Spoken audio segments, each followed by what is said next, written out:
¿Qué tal? Buenos días. Mi nombre es Daniel Zubich y lo que vamos a estudiar en la clase de hoy es acerca de la política económica. ¿Qué se entiende por política económica? Bueno, es la intervención del Estado en la macroeconomía e interviene justamente para tratar de alcanzar los objetivos económicos, entre ellos el crecimiento económico, la estabilidad de los precios o lograr el pleno empleo. Para ello, el Estado se vale de determinados indicadores que le permiten conocer cómo está orientada el seguimiento de la economía. Lo hace a través de variables como el Producto Bruto Interno, el índice de precio al consumidor o la tasa del desempleo. Ahora, ¿cuáles son justamente las políticas económicas por las cuales se vale un Estado o el gobierno? Bueno, entre ellos tenemos la política fiscal, la política monetaria, la política exterior, la política de rentas y existen otro tipo de políticas que vamos a ver a continuación. Empecemos con explicando la primera. ¿Qué es la política fiscal? Es la decisión del Estado de actuar en gastos. O sea, el Estado participa como un actor en la macroeconomía, justamente activando ciertos gastos que pueden ser gastos corrientes, gastos en capital, gastos de acuerdo a diferentes funciones, en lo que es seguridad, educación, salud, o interviene activando la economía a través de la construcción de puentes, de caminos, de carreteras, de hospitales, de universidades.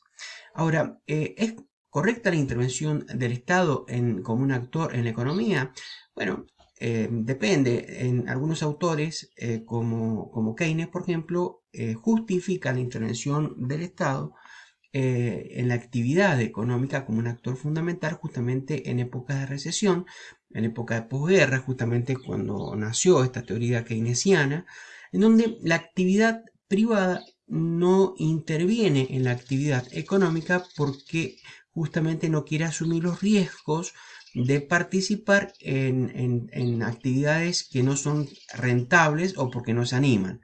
Entonces, por ejemplo, la construcción de una carretera, de un hospital o la ocupación en determinados proyectos o situaciones que no reportan rentabilidad, esto es el Estado a través de su función subsidiaria tiene que intervenir justamente dentro de las políticas reactivando como un elemento de resorte de la economía.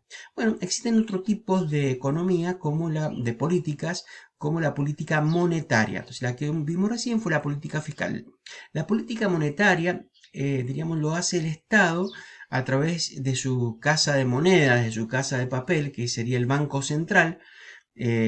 Por intermedio de esta institución, el Estado regula la oferta monetaria, o sea, la cantidad, diríamos, de dinero que debe existir en la economía en su totalidad. Lo hace también estableciendo la masa crítica de base monetaria, el circulante monetario en poder de los particulares y en el poder de los bancos y de las empresas. Entonces, estas decisiones de la cantidad de monetización que debe tener una economía es una atribución que tiene el Estado a través de su Banco Central. Bueno, otra política es la política de comercio exterior, incentivando justamente las exportaciones a través de incentivos como los reintegros a la exportación o protegiendo la economía del país en aquellos producción de productos sensibles o importantes, protegiendo los puestos de trabajo de esa economía, de esa industria nacional, o sea, estableciendo una política en cuanto a las importaciones. Y esto lo hace justamente aplicando gravámenes, aranceles, medidas arancelarias o pararancelarias. Bueno, una herramienta que tiene el Estado fundamental en la política exterior es la fijación del tipo de cambio o cómo va a estar situado, digamos, el valor de la divisa o del dólar en relación justamente al peso. Vemos otro tipo de políticas como la política de renta, que justamente es la actitud que tiene el gobierno en proteger, diríamos, el valor del peso en función del impacto inflacionario, del poder adquisitivo del dinero. Y existen otro tipo de políticas como la política agraria, la industrial, la energética, la política de transportes, la política comercial, la turística, la de vivienda, etc. Bueno, ¿en qué gasta el Estado? ¿Cuáles son, diríamos, los enfoques o la clasificación que podemos tener en cuanto al gasto público? Bueno, una forma de analizar el gasto público es preguntándonos quién es el que gasta. Y esto lo podemos hacer justamente si dividimos al Estado desde el punto de vista de sus funciones, como diríamos, el poder ejecutivo, legislativo y judicial. Y podemos ver, bueno, qué es lo que se gasta dentro de cada uno de los poderes o de estos órganos institucionales del Estado. Por ejemplo, si a nivel de ejemplo, ¿no? Si analizamos el Poder Ejecutivo, podemos ver, bueno, qué es lo que se gasta dentro del gobierno nacional y dentro de este justamente las diferentes, diríamos, subsistemas o subdeparticiones que dependen de él, como los ministerios, y dentro de los ministerios las secretarías, y dentro de estas las direcciones generales. Bueno, otra forma de ver la clasificación de gastos es atendiendo a los efectos económicos. Y allí podemos hacer una distinción entre los gastos corrientes y los gastos de capital. Le llamamos gastos corrientes a los gastos, diríamos, frecuentes, a los gastos habituales que realiza el Estado a los efectos de cubrir justamente los gastos de salarios de todo lo que es el aparataje administrativo de cada uno de los poderes que mencionamos recién, de cubrir los gastos corrientes de los maestros, esto es educación, los gastos corrientes de los policías, o sea, todos los meses hay que pagar el sueldo a cada uno de los policías, a cada uno de los del personal de salud, ya sean médicos, enfermeros, personal administrativo de salud.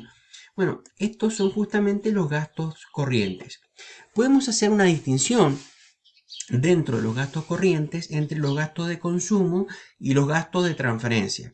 Llamamos a aquellos gastos de consumo habituales, corrientes del Estado, cuando existe una contrapartida de ese gasto y ese gasto es volcado de alguna manera a la sociedad. Un ejemplo, si se le paga el sueldo a un médico, ese médico hace una contraprestación directa en un servicio hacia la comunidad. Entonces, este es un gasto corriente habitual muy productivo, ya que está haciendo, diríamos, tenemos una partida inmediata, directa, de un servicio que la comunidad está necesitando. Ahora, pues puede existir el caso de los gastos de transferencias. En este caso tenemos, diríamos, una erogación por parte del Estado en un gasto que no tiene una contrapartida inmediata en la comunidad, como este caso, si ponemos el caso de un médico jubilado, por ejemplo, o un policía jubilado, se le está haciendo una transferencia, se está pagando una jubilación en donde no tiene la sociedad una contraprestación en ese momento, sino bueno, fue una contraprestación pasada, pero en ese momento actual no hay una contraprestación directa a la comunidad. Bueno, otra forma de ver, aparte de los gastos corrientes del Estado, son los gastos de capital. ¿A qué le llamamos gastos de capital o gastos de inversión por parte del Estado? Bueno, son aquellos gastos cuando el Estado interviene en la inversión de un capital que va a formar parte de, digamos, de todo lo que es el patrimonio de una nación.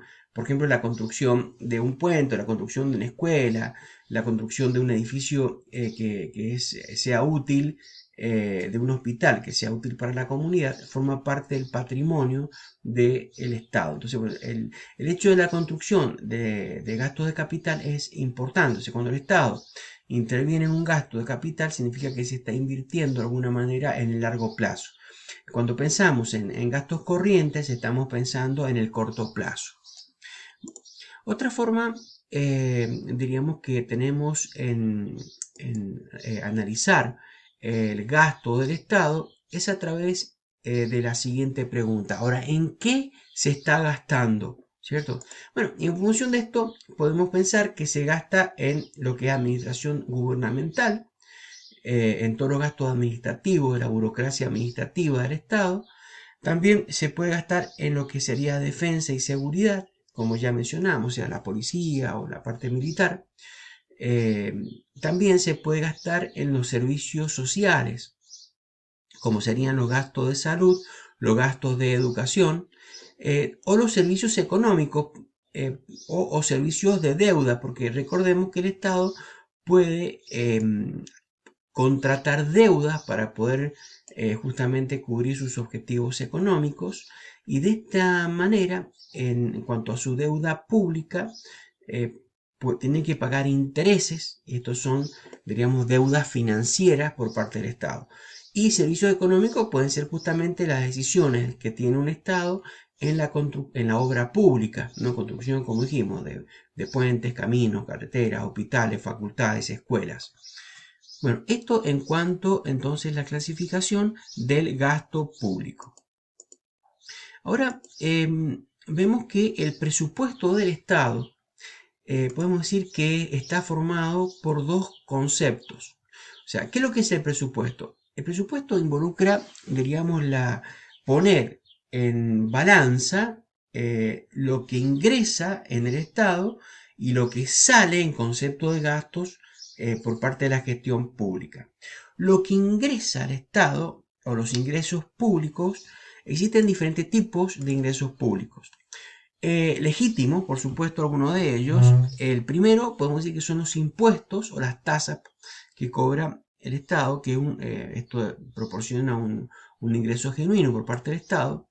También existen otros tipos de ingresos que podemos decir que son ingresos patrimoniales del Estado en función de la actividad propia, la actividad pública empresarial en algunos de los casos, o puede ser a través de la venta de algunos bienes muebles o inmuebles por parte del Estado. Y también un ingreso es a través del endeudamiento. Esto, como decir, serían los ingresos públicos más genuinos. Hay otro tipo de ingresos que son discutibles, como es lo que ingresa al Estado para afrontar, diríamos, la deuda por intermedio del Tesoro Nacional, de la emisión monetaria. Diríamos, y los egresos, que sería la otra contrapartida del presupuesto del Estado, es el gasto público, que ya vimos que puede gastar en la administración gubernamental, en defensa, en servicios sociales, salud, educación, servicios económicos o deuda pública. Esta diferencia entre ingresos públicos, o sea, lo que ingresa al Estado en concepto de impuestos o en concepto de ingresos patrimoniales o endeudamiento, si lo relacionamos con el gasto público, que es parte del presupuesto del Estado, nos da una situación en donde se dan tres situaciones elementales. La primera es que sean iguales, o sea, tanto lo que ingresa al Estado como lo que sale del Estado por su gestión de gastos sean exactamente iguales. Entonces, en este caso decimos que el presupuesto está equilibrado. Hay un equilibrio presupuestario. Pero también se puede dar un caso que es saludable para el Estado, que es cuando sus ingresos son mayores que los gastos. En este caso decimos que hay un superávit público o superávit presupuestario. Y el segundo caso que vamos a ver en esta relación entre ingresos y egresos es cuando sus gastos, las salidas, los egresos del Estado son mayores que los ingresos del Estado. En este caso hay un déficit público, y en este caso justamente el Estado tiene que actuar velando para ver qué va a hacer para poder cubrir con este déficit público. También es una decisión a tomar cuando existe superávit fiscal.